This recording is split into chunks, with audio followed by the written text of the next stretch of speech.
Assalamualaikum warahmatullahi wabarakatuh. A'udzubillahi minasyaitonirrajim.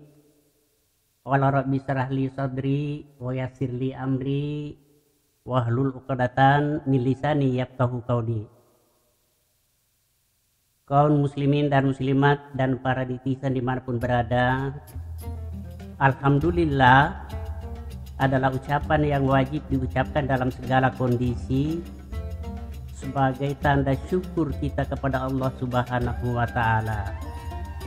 Sehingga meskipun pertemuan kita hanya melalui dunia maya, tentu intinya kita mengharap semoga kita tetap mendapat nikmat, termasuk nikmat iman atau berupa rezeki halal yang membawa berkah dari Allah Subhanahu wa Ta'ala. Amin. Yang ingin kita bahas sekarang yaitu kita mencoba menjawab satu pertanyaan, bahwa kapan tahun Masehi dan Hijriah itu bermula. Dalam masalah ini tentu kita sudah memahami bahwa hitungan Masehi itu dimulai dari hari kelahiran Isa yang diprediksi tahun pertama Masehi.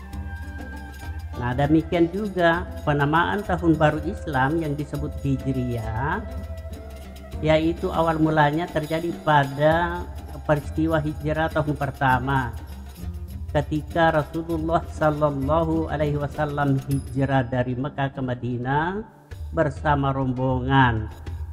Jadi peristiwa ini terjadi pada tahun 622 Masehi. Nah, sebelum kita terlalu jauh, mari kita lihat dulu pengertian kata hijrah menurut bahasa. Hijrah itu berasal dari kata hajara yuhjiru, ya, jadi masdarnya hijratun, wazan fi'alatun, artinya perpindahan. Sedangkan orang yang hijrah disebut muhajir, wazan af'ala, jadi af'ala yufiru if'alun mufa'ilun, muhajirun, ya.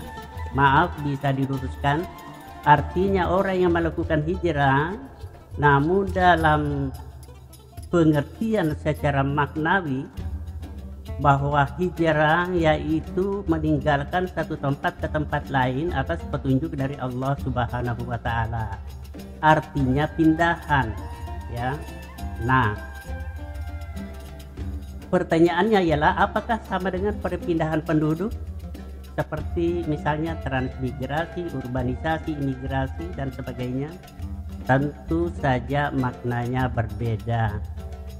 Apa perbedaannya? Yaitu hijrah Rasulullah didasarkan atas petunjuk langsung dari Allah Subhanahu wa Ta'ala. Jadi jelas berbeda.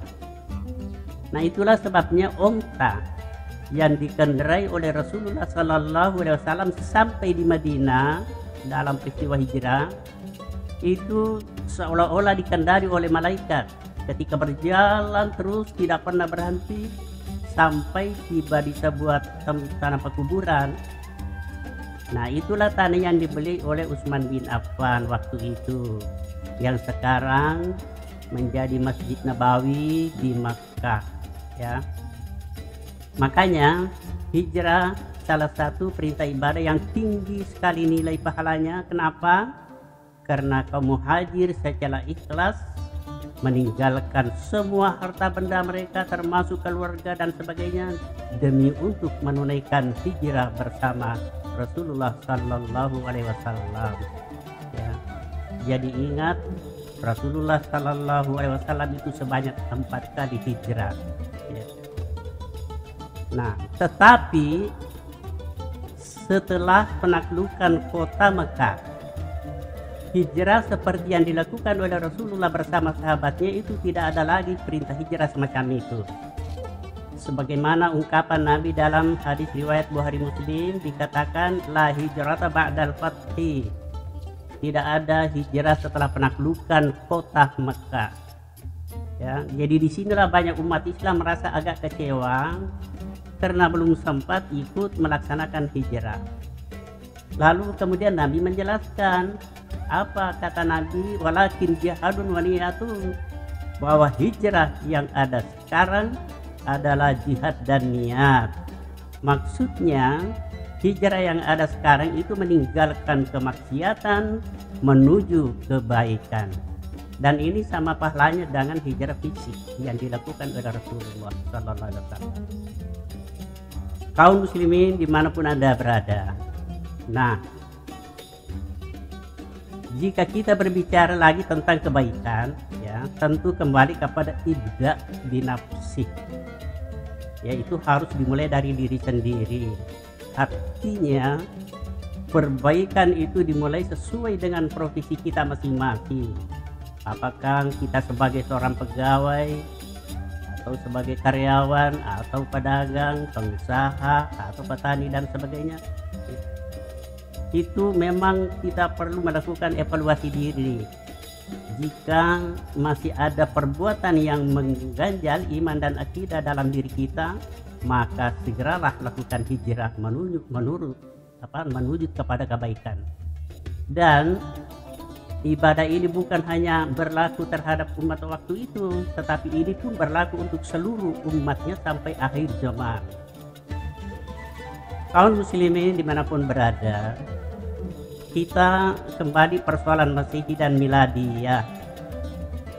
Pengertian dalam bahasa, kata Masehi ini juga bahasa Arab Al-Masih, ya. Jadi sama dengan Miladiyah yang berasal dari kata milad, maulid, mauludun yang merujuk kepada kelahiran. Sehingga perhitungan kalender Masehi yaitu dimulai sejak kelahiran Isa Al-Masih, yang sebenarnya penanggalan dalam kalender Miladiyah sudah mengalami perubahan yang dirumuskan kembali oleh seorang yang berasal dari Yunani namanya Gregorius, ya.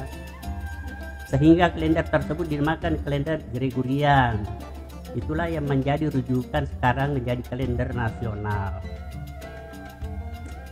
Nah, sekarang kita masuk dalam pengertian kalender Hijriyah. Ini dirumuskan oleh Umar bin Khattab CS yang disahkan pada tahun 17 Hijriyah. Jadi ada perbedaan yang perlu diketahui di sini, yaitu Hijriyah didasarkan pada siklus bulan, yaitu orbit bulan yang mengitari bumi.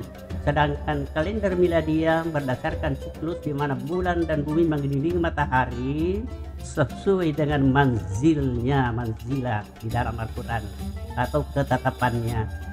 Sehingga perhitungan Hijriyah itu lebih pendek sekitar 10-12 hari dibandingkan kalender Miladiyah. Jadi perbandingannya dalam satu tahun itu biasanya antara 355 hari untuk Hijriyah dan 366 hari dalam satu tahun untuk Miladiyah. Jadi ringkasnya begini, karena tahun Hijriyah lebih pendek sekitar 10-12 hari, maka perayaan atau peringatan yang berdasarkan kalender Hijriyah seperti misalnya bulan Ramadan, Idul Fitri, Idul Adha, itu akan bergeser lebih awal setiap tahun dalam menurut kalender Miladiyah. Ya, saya kira ini bisa dipahami.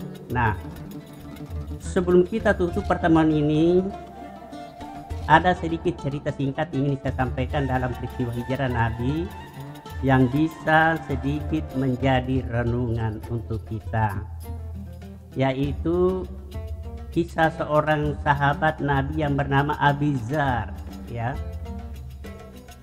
Orang ini datang dari sebuah kampung bernama Al-Ghifari, jauh sekian kilometer kira-kira dari kota Makkah. Jadi kampung ini pernah dijuluki sebagai kampung primitif, sehingga penduduknya itu sangat ditakuti oleh orang-orang Arab waktu itu.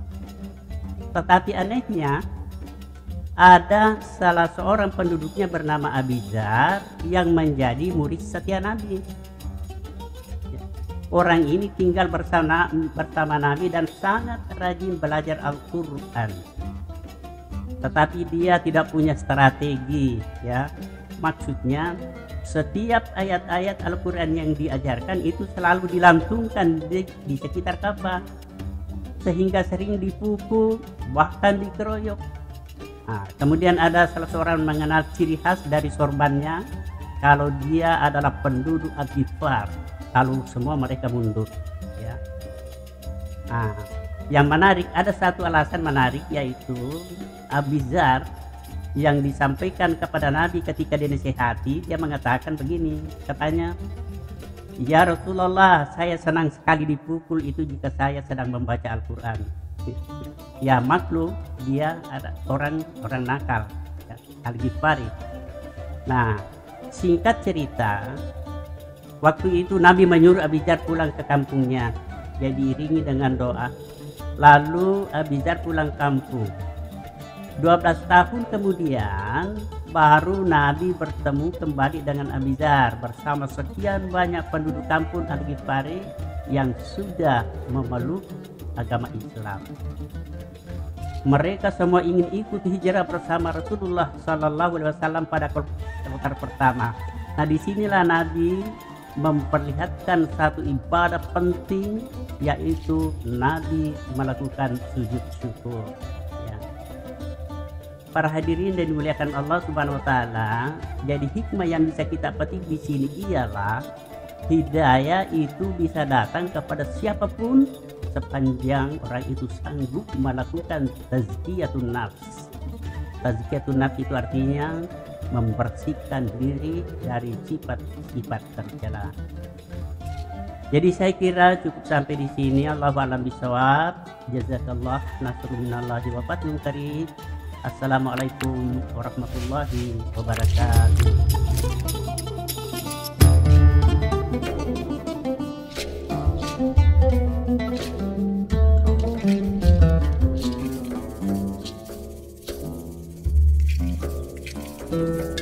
Thank you.